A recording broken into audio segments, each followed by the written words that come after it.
Hello and welcome back to Post Sports Live. I'm your host, Jonathan Forsythe. And joining me in the Post TV studios, Keith McMillan, Redskins and NFL editor, Brandon Parker, beat writer and coverer of the Wizards when they're home. Me and Mike Lee, yeah. Mike Lee is the beat writer, yes, but you're standing in as our resident Wizards expert today. Yes, sir. Welcome back, Dan Steinberg. How the hell are you? I'm great. How are you doing? Good. This morning, got the Nats in first place. Got the Wizards having won 4 straight playoff games. Things are good right now in town, right? Yeah. You guys happy?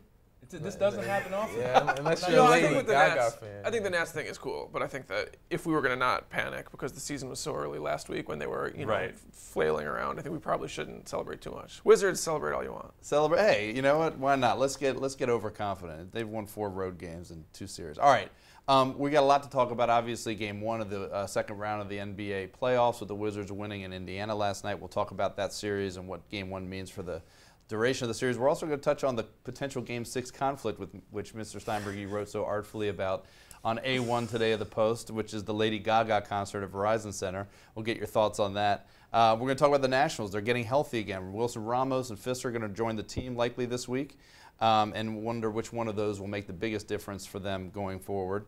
And then, of course, the NFL Draft is later this week, which is why our colleague LeVar Arrington is not on the show today. LeVar's up in New York covering the NFL Draft for NFL Network. We'll talk about some of the big storylines from the first round. Obviously, the Redskins don't have a pick until the second round, and then we'll talk about the Redskins' strategy and what holes they should fill.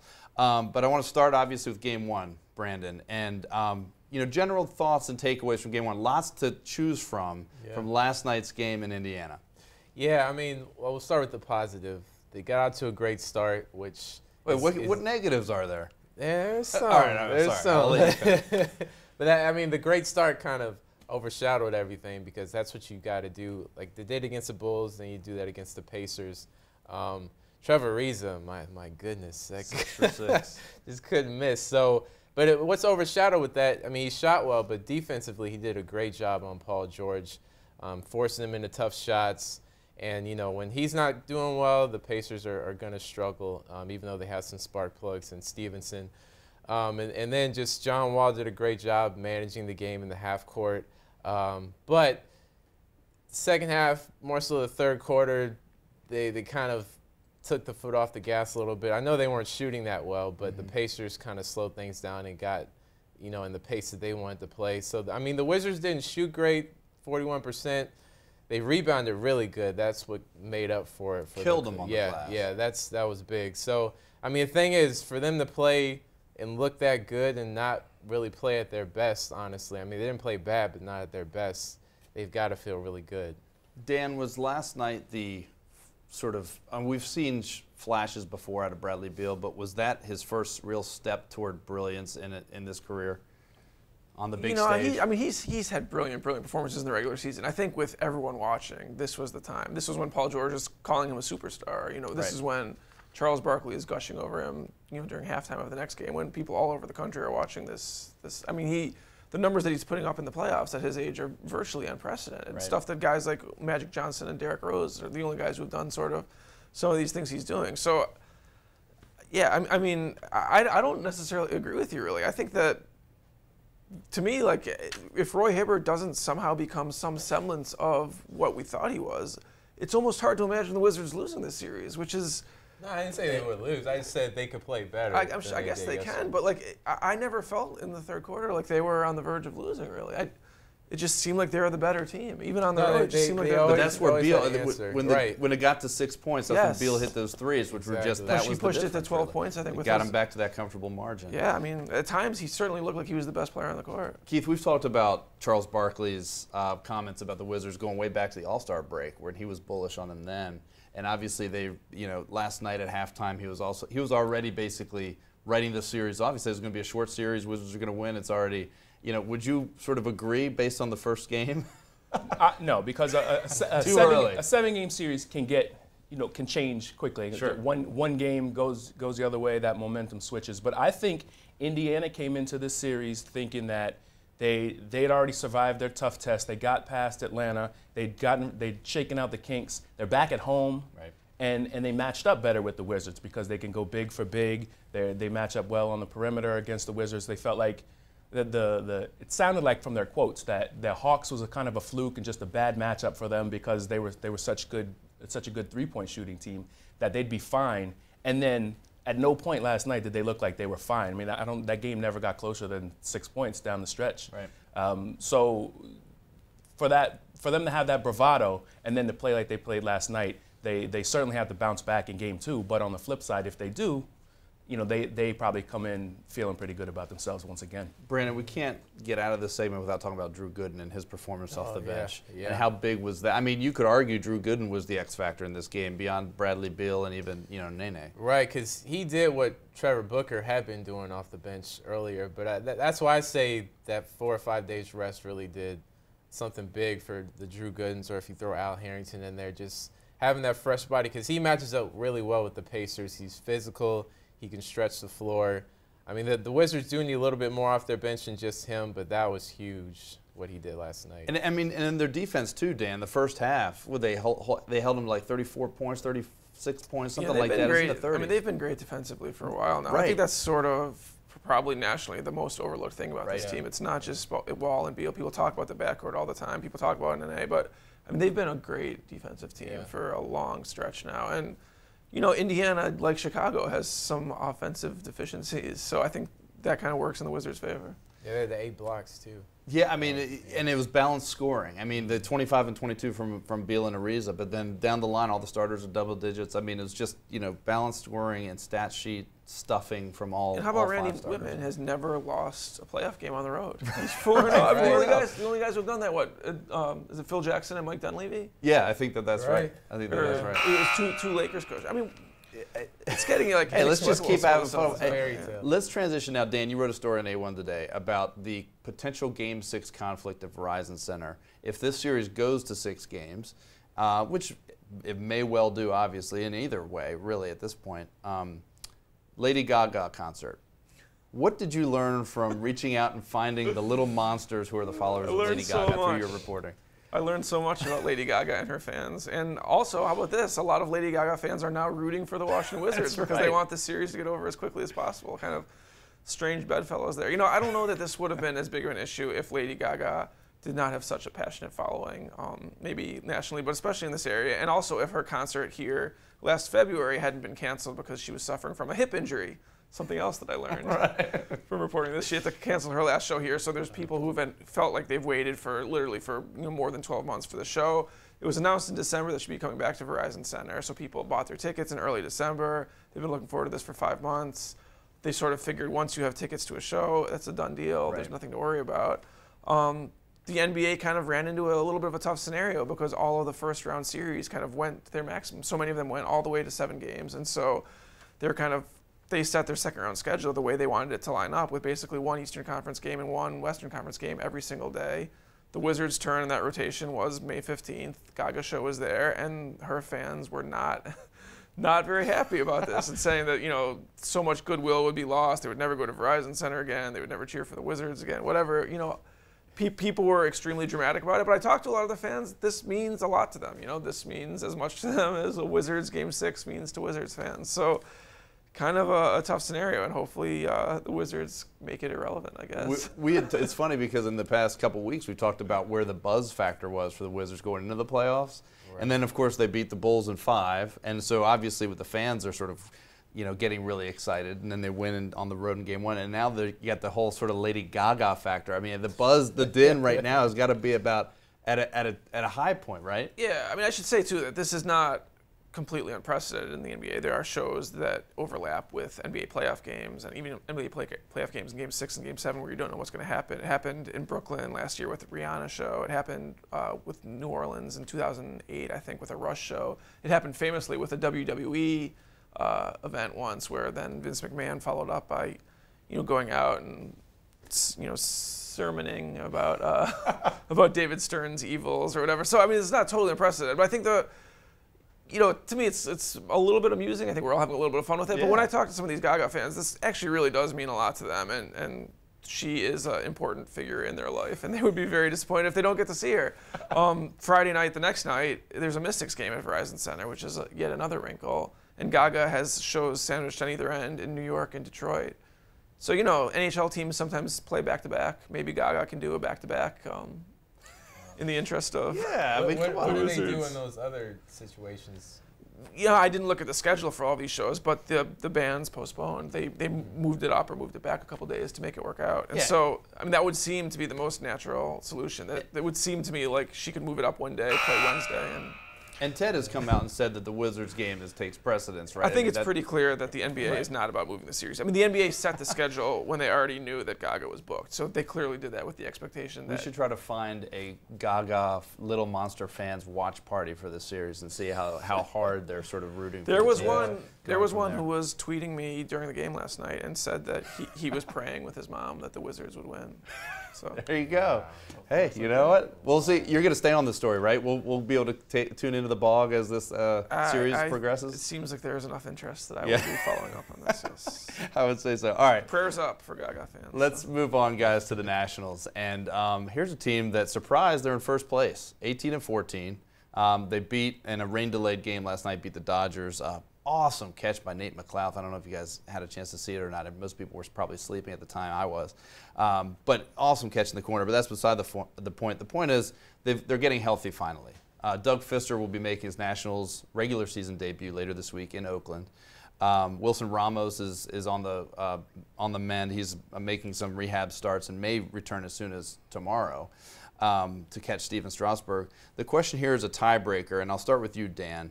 Which one of these players is more important to sort of the Nationals' continued success in their return quickly, Ramos or Fister? You know, I think the natural inclination would be to take the position player over a pitcher, especially a back-of-the-rotation pitcher, but I'm actually going to go with Fister here. He was certainly one of their most celebrated offseason acquisitions. I think Ramos, at this point, you don't know how long you're going to be able to count on him. He could come back and be gone within a week, and I hate to say that, but he just seems to have that bug where he can't stay in the lineup. So, you know, I think that they can make do without him, but I think that Fister solidifies that back of the rotation and really gives them what we thought they were going to have at the beginning of the year, which is 4 top-end starters, at least 4 top-end starters in a 5-man rotation. I mean, I think this team goes as far as its pitching rotation takes them, and I think Fister makes the rotation a lot better. So I'll say Fister. You have Fister. Who do you have, Brandon? Ramos or Fister? I got to go Ramos with Bryce Harper being out, Zimmerman being out. I feel like offensively they need kind of that spark back, and he's shown that he can be a dependable bat. Even though they're still scoring runs, they've been stranding a lot of runners on base. But I mean, we know the power that he has. It seems like, at least in the minor leagues in his rehab, he's been hitting. He's hit a couple homers, yeah. So I think that'll. I mean, they're still hanging on as a team, but I think he can, you know, give them what they need in the interim with those other guys injured, and then also when everybody's back to be that spark. All right, break the tie, Keith. I'm going to go Ramos. And I think part of the reason is because when the pitcher is coming back from an injury, you know, like a lat strain, usually that first start back is a shaky start. So it may be 7 to 10 days before you really see any impact from Doug Fister. And by that time, Ramos should you know, shake out the kinks and start hitting for the Nationals, and like Brandon mentioned, they need the bats in the lineup. And remember, he was the number 4 hitter on opening day before he got hurt. I mean, right in the middle of the lineup. Yeah. And, you know, the 2 replacements for him, Lobaton and Leon, batted a combined .216 in his place. So you'd have to expect that to improve with Ramos back. I would have to agree with you guys. Dan, you're on an island on this one. Sorry. You know, Fister, too, though, has been remarkably healthy in his career. And so this has really kind of come out of left field, or the bullpen, or somewhere for nice. This injury. But I mean, you got to expect that once he's in there, he's going to be the horse that they expected him to be. Yeah, and not, you know, we didn't even mention Scott Harrison, another role player who's coming off the bench who can help platoon in left field with Nate McMillan. And of course, you know, Zimmerman still, you know, having that broken thumb heel. That's a few weeks off still. But I mean, the fact that this team's in first place through all those injuries has got to mean good things for the rest of the season. Not just on first place, but they're on pace for like 91 or 92 wins, something like that. I mean, they're playing good winning baseball right now. Doesn't always look that way. Things will look it up. It's not just at the Wizards. How about that? Look, and we finished 10 seconds before we had to with that segment. All right, excellent. Let's move on, guys, to the NFL draft. And I want to start with you, Mr. Steinberg. We'll go down the line here. Give me the one thing you're looking for most out of the first round. The Redskins, obviously, non-Redskins storylines for the draft.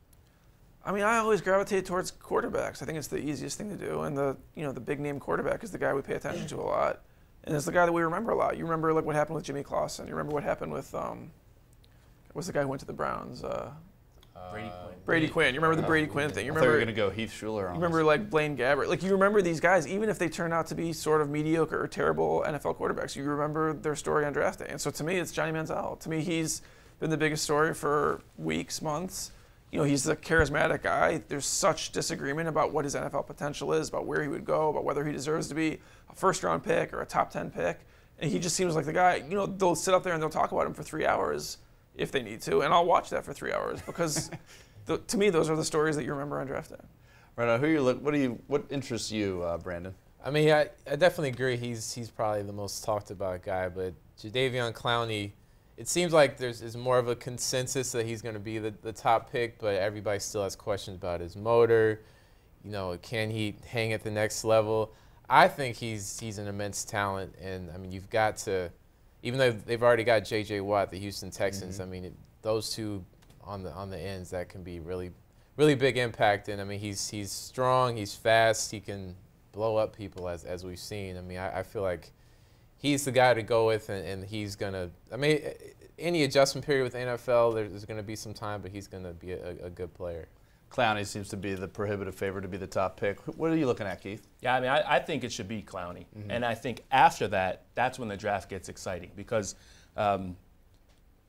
like these guys said, you know, any of these players could go number 2 or top 10 or in the 20s. You know, it'd almost be interesting to be sitting in that Redskins seat, picking second on the second day and having the board reset for you because there's you know, you read mock drafts and stuff, there's maybe 50 guys who think they have a first-round grade, but only 32 of them are going to get picked on Thursday. And so then there's going to be a bunch of guys who are probably pretty good football players on the top of the board when the draft starts up again on Friday night. I just think the intrigue of the first round will be interesting because after Clowney, whether it's the Texans who take him or if the Texans deal out of that spot, then I think the Rams have incentive to maybe to trade back and gain more picks again, because they don't need a pass rusher. They have Chris Long and Robert Quinn. The Falcons have been rumored to be after Clowney. I think even from the very first pick, the draft could go any number of ways. And I think, you know, if you think you've read a mock draft that knows what's going to happen or that predicts what's going to happen, it could be blown up in the first 10 minutes of watching it. In the last 15 seconds we have, do we think Manziel will be the first quarterback chosen? Yes or no? No? I say yes. Yes? Yeah, I'll say yes, but quick tiebreaker. It could go either way. Oh, sorry, yes. We heard from our buddy Kyle Shanahan, who said it was very high on him reportedly just recently. And the Browns, I think, are in the fourth slot, so interesting. We'll see. It'll be fun to watch Johnny football. And you know, you're going to hear, you know, whatever happens, you're going to hear Kirk Cousins' name a lot during draft coverage, too. Whether anything happens with him or not. Do you agree with that? I think his name will be mentioned a lot. Yeah, unless the Browns at number 4, unless they take Manziel, then I think, yeah, that's the end of that. But the fact that Kyle Shanahan is the offensive coordinator for the Browns makes this a lot more interesting to us. I mean, in fact, in the first round. Yeah, that's absolutely what we'll be looking at maybe in the first round. Let's transition, guys. It's a good segue into the Redskins. And Keith, let's start with you. Given their offseason free agent acquisitions, what position, one position, should they fill with that first pick that they have in the second round, number 34 overall? Well, it's going to be a little bit of a cop-out, but I think they did enough. They papered over their holes just well enough. Duct tape. Yeah, grabbing, you know, bringing back. Really, you got to start their offseason going all the way back to re-signing D'Angelo Hall, Chris Baker, bringing back Arakpo and Perry Riley. You got to count those as part of the offseason. Then you add Deshaun Jackson. They had a need at wide receiver. You add Ryan Clark, and you bring back Brandon Merriweather at safety. Right. Now you don't have as big a need at safety. You have London Fletcher retiring, but they signed 4 inside linebackers, if you count Perry Riley and the 3 guys who Some are of those guys mostly they're special teamers, right. But you know, maybe you plug them in. So maybe inside linebacker if C.J. Mosley is on the board, but he probably won't get out of Thursday. So then, you know, you could use help on the offensive line. Yep. Certainly a right tackle, a guard. You know, Chris Chester didn't play that well last year. But I think they don't need to force a position. Really? Yeah. Okay, but I'm asking you to force a position, so you're saying O-line. I'd say if they forced it, I'd say inside linebacker, but they may have to come up from Friday into Thursday to get C.J. Mosley. Okay. Give me your position. One position, Brandon. I would go in the secondary because, yes, they signed Ryan Clark. They signed Tracy Porter. They've got D'Angelo Hall. all those guys are old or getting old. So you're thinking of the future. I mean, RG3 is going to be around for a while, so you want to build kind of a nucleus around that. So I feel like, yeah, I know they drafted a few guys last year to fill the secondary, but I feel like keep building that competition at that position and shore up what you can defensively in the secondary. So secondary, get younger. What do you got, Dan? I don't think that's a bad call. I would be more certain than Keith was that offensive line is the way to go. I mean, I think this is a team. They've got an offensive coach. They've invested so heavily with the quarterback. They've got Deshaun Jackson. They have offensive weapons, and they're going to win or lose with their offense. And yet their offensive line hasn't really been addressed that adequately in recent years. They brought in this guy from the Browns to play guard. No one really knows exactly what he's going to be. The Columbus thing has been ongoing for years. It just seems to me like Mike Shanahan missed a couple times in the draft on offensive linemen, and they need help there. So whether it's a guard or an offensive tackle, right tackle, to me, that seems to be the most obvious need. I agree. And not only that, too, that Jay Gruden likes his linemen a little bigger than Mike Shanahan liked his. Shanahan liked his guys to be quick, be able to move laterally and block, and Gruden likes those big hogs. So that would indicate that maybe a lineman would be something that they'd be looking for. Then absolutely.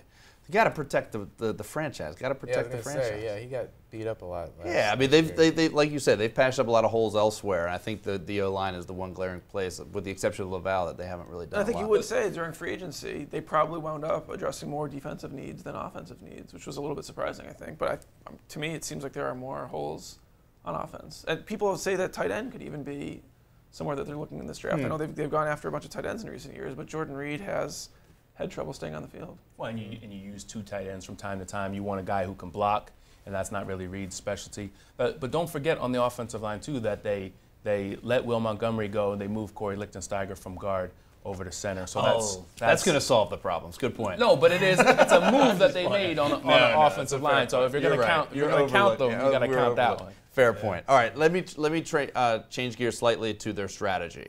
And I want to ask you first, Keith. What should a lot of times at this time of year, the strategy is brought up in draft rooms and in teams' war rooms about best available versus filling needs, right? And if somebody's graded out to be the best available, but he's a quarterback, the Redskins should not be, in my opinion, drafting that person at 34. What is your opinion on the best available versus filling holes debate and strategy as it pertains to the Redskins? Yeah, I think if you go into a draft just trying to fill holes, it's a good way to blow a draft. Okay. Because you don't know what your holes are. You're drafting somebody that's hopefully going to play for you, at least for the length of their first contract, which is 4 years or 3 years. But you don't want to just say, like this year they have a need at linebacker, but next year they might.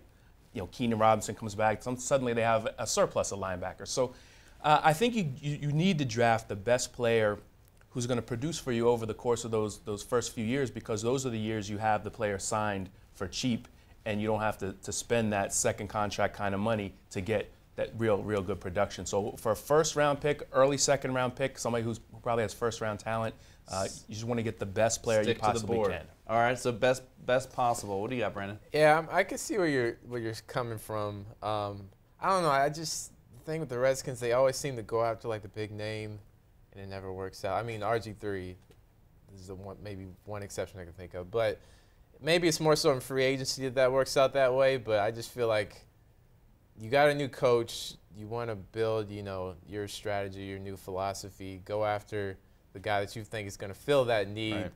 And I mean, if it works that the best available guy does fill that hole, then hey, that's great. But I don't. Just the history with the Redskins going after the big names, it doesn't do well. All right, what's yours? I'm definitely best available. They were 3-13 last year, right? Yeah. I mean, so there's a lot of players. It's not like they have like 21 perfect starters and they just need that 22nd guy. Like they have needs all over the place. So despite what I said about the offensive line, I think they should go best available. Honestly, it's just whether the people choosing that are smart enough to get an actual starter. But people talk about it's a quarterback or a receiver at best available. Yeah. That's where you have exceptions. That's why I don't like Jonathan, that. people talk about the Vinny Serrano 2000. That's right. The Kelly, Davis, where they took Thomas. Kelly and Thomas. The problem wasn't that they took too many wide receivers. The problem was the wide receivers they took couldn't play. Deshaun Jackson was right around that area. If they had taken him, no one would be complaining. Yeah, Jordy Nelson. Right. And now 7 years later or whatever, they had to go out and get Deshaun Jackson anyhow. The problem is taking bad players. You want to get the best available player, and it's just whether they're smart enough to get a guy that can play. you argue about, it's well, yeah, that's a good point. I just think that there are exceptions to that rule. There are. You don't need to draft a quarterback this year. I think especially if you don't quarterback trade. is the one exception. And the Kirk Cousins thing Everything was else is on years and months of headaches because they were so convinced he was the best. Even places where they have starters entrenched, like cornerback and safety, they don't have necessarily the young depth. So if they could grab somebody that they don't need to push into the lineup right away, but maybe could give them something at the end of the year. Best available, fine. You guys and how many years do we see starters go down for the year in week 1 or week 2? Starters gone for the year, and then your whole best available versus need. Have no idea what your needs are going to even be by week 3 of the season. So well, there's a lot of needs right now that we know that they need, and there will be players that could fill in, and you just never know. Anyway, it all depends on what happens. It'll be must-watch TV Friday night, right before I guess the Wizards game 3. Back here at Verizon Center. All right, so in the meantime, that's it for the show. Thank you to Dan Steinberg, Brandon Parker, Keith McMillan, Redskins and NFL reporter and editor. And I'm Jonathan Forsythe, who's melting down at the end of the show. If there are any little monsters that are watching and want our opinion on the Wizards and the Game 6 conflict, tweet us at Post Sports Live. We'd love to hear your thoughts on that. Thanks, everybody. See you next Tuesday on Post Sports Live. That was subtle enough, right?